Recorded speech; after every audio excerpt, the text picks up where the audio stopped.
Et oui, je vais vous présenter un art ancestral qui date du 9e siècle, la broderie au fil d'or, dont voici la matière première.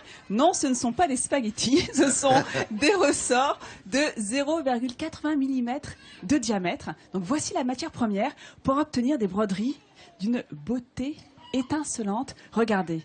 Mais alors, comment pratique-t-on cet art? Eh bien, je vous emmène à Rochefort, le découvrir chez Sylvie Deschamps, l'unique maître d'art en France en broderie d'or. Alors, je vous rappelle que maître d'art, c'est une haute distinction décernée par le ministère de la Culture pour justement distinguer les artisans d'exception. Alors, admirez le travail de l'artiste.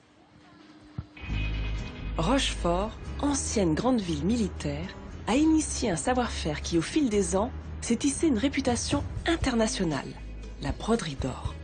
Au cœur de cet atelier unique en son genre, on pique et l'on coud de la matière textile avec de la cantille. La cantille, c'est ce fil enroulé comme un ressort qui est coupé et ensuite enfilé sur un fil comme une perle et donnera tout son éclat, tout son relief à la broderie. La cantille, ce qu'elle a de particulier et d'agréable, c'est que déjà au toucher, c'est froid, c'est parfaitement lisse. Et c'est une fourniture qui est très fragile, qui demande une infinie précaution, une marque d'ongles et ça s'abîme. Donc vraiment, il faut être très précautionneux et on travaille au demi-millimètre près. Sylvie Deschamps est la directrice de cet atelier au service des grandes marques et du luxe. Grâce à elle, des points oubliés datant du XVe siècle renaissent des mains de ces brodeuses. Ici, le maître mot est l'excellence. Il y a différentes techniques, enfin différents points. Là par exemple ça s'appelle de la couchure. On utilisait ça beaucoup au Moyen-Âge. Là c'est du passé plat droit sur une carte. Donc c'est un morceau de carton. Ça permet de faire un bourrage. Pour réaliser la forme dans un carton ou poser directement le motif sur le tissu, le dessin est reproduit sur un calque qui sera perforé sur son envers. C'est la technique dite du piquage. En appliquant une poncette sur le calque, une poudre noire passe à travers les petits trous et reproduit le motif sur le support. Il faudra ensuite retracer au crayon les contours, puis découper le carton au scalpel. C'est cette découpe en carton qui sera recouverte soit d'un fil à broder, soit de la cantille. C'est très beau. Les élèves stagiaires sont fiers d'être formés par Sylvie et pour cause, la brodeuse au fil d'or est maître d'art depuis 1990. Maître d'art, c'est une haute distinction, mais c'est beaucoup plus qu'un titre. C'est une reconnaissance par ses pairs de son expérience, de son expertise et de ses compétences pédagogiques. Je suis la seule en France à avoir eu ce titre qui m'a été remis au ministère, puisque je suis capable de restaurer des broderies, chose que j'ai appris à Lyon auprès de mon maître qui était Lucie Teston. La restauration d'objets anciens est une des activités de l'atelier qui vient de recevoir l'assise d'un somptueux fauteuil de style Napoléon III. De nombreuses parties dont les cantilles se sont oxydées avec le temps. Le but de la restauration est de conserver un maximum d'éléments d'époque en récupérant précieusement les brins de cantille en bon état. Après qu'une maquette en taille réelle ait été reproduite sur un calque, les broderies vont être découpées et reconstituées. 300 heures de travail seront nécessaires pour redonner à l'objet sa première jeunesse. Il y a toujours beaucoup d'émotions et on pense évidemment à ces petites mains qui ont fait cet ouvrage-là. Donc c'est dans le plus grand respect qu'on donne une seconde vie à toute restauration. Voilà. Une des missions du maître d'art est la transmission de son savoir-faire d'excellence. Pour cela, chacun doit prendre sous son aile un élève et lui apprendre son tour de main.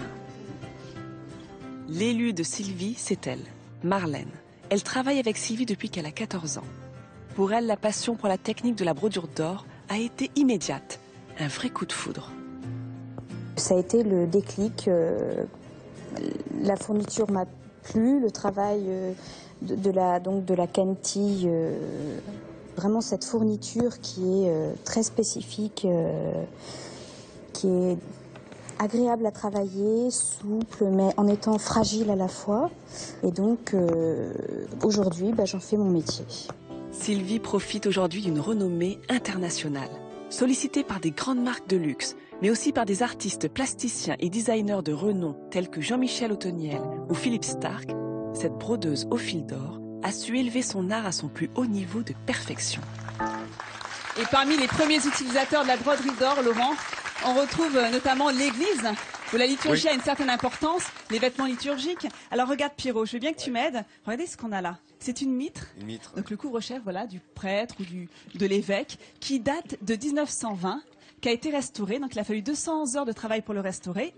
Et c'est exactement, c'est orthodoxe. Alors il y a ce qu'on appelle ici, regardez, du pailletage torsadé. Alors c'est un métier où le vocabulaire est vraiment très codifié, très technique. Là on a ce qu'on appelle un filet. Donc c'est des fils d'or qui recouvrent des découpes en carton pour donner du relief. Là, c'est ce qu'on appelle un point de tige. Donc voilà. Et ça a été brodé sur un fond de velours de soie.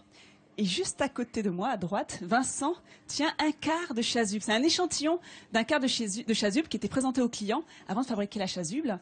Donc la chasuble, c'est le vêtement aussi du prêtre, sans manches. Alors là, pareil, tout a été brodé de cantilles, or mat, or doré. Et c'est des cantilles 12 carats. Donc les cantilles, c'est ce petit ressort que je vous ai présenté, c'est une base d'argent vernie d'or par électrolyse pour obtenir ce résultat-là. Et alors, Sylvie je porte ne plus travaille... la chasuble, hein, mais je le déplore quand je vois ça, parce que c'est très saillant, c'est très beau. 200 heures de travail là aussi pour le restaurer, et elle date de 1930. Et alors Sylvie ne travaille pas que dans la restauration, elle fait également des œuvres très contemporaines. Alors regardez ce travail, il va être présenté au Grand Palais très bientôt. C'est une inspiration d'une œuvre d'André-Charles Boulle. Alors là, ça vous donne vraiment toute une variété de ce que l'on peut faire dans ce métier, notamment les fournitures qu'on peut utiliser. Vous voyez cet oiseau par exemple, il a été brodé avec des vraies plumes d'oiseau. À côté, vous avez des cantilles, donc en or doré, du cristal, des perles. Et là, si je descends encore un peu plus bas, des cantilles en or blanc, de la soie grise, de la soie bleue pour donner du peps à l'ouvrage. Donc voilà, donc on a été vraiment très impressionnés par tout ce travail-là. Enfin, moi, en tout cas, j'étais très impressionnée. Là, c'est de l'art. En plus, c'est une reprise de Boulle, hein, on l'a dit, pour le Grand Palais à Paris. C'est une reprise d'André-Charles Boulle, voilà, le grand ébéniste de Louis XIV. Alors, je vous présente Sylvie Deschamps qui est venue avec nous. Et c'est vraiment notre talent Midi en France. Là aussi, on est très fiers. On vous recommande vivement d'aller voir son site. En plus, il n'existe que 2 formations en France, une école et son atelier pour apprendre la broderie d'or. Et je suis très contente parce qu'elle m'a amené le livre des maîtres d'art en France. Il n'y en a que 110 en France. Donc on aura un plaisir à les recevoir dans Midi en France, voilà, dans notre périple. Tu sais quoi, c'est presque nos 110 talents, hein, puisqu'elle fait partie des talents maintenant. Elle a le label Talent Midi en France. Et c'est largement mérité. Quel travail, quel artiste. Et toutes les infos, comme à chaque fois, sur nos Midi en France, le Facebook Midi en France officiel. Voilà, Laurent. Merci beaucoup, Merci encore, Nathalie. Vous voyez, le savoir-faire à la française, quoi.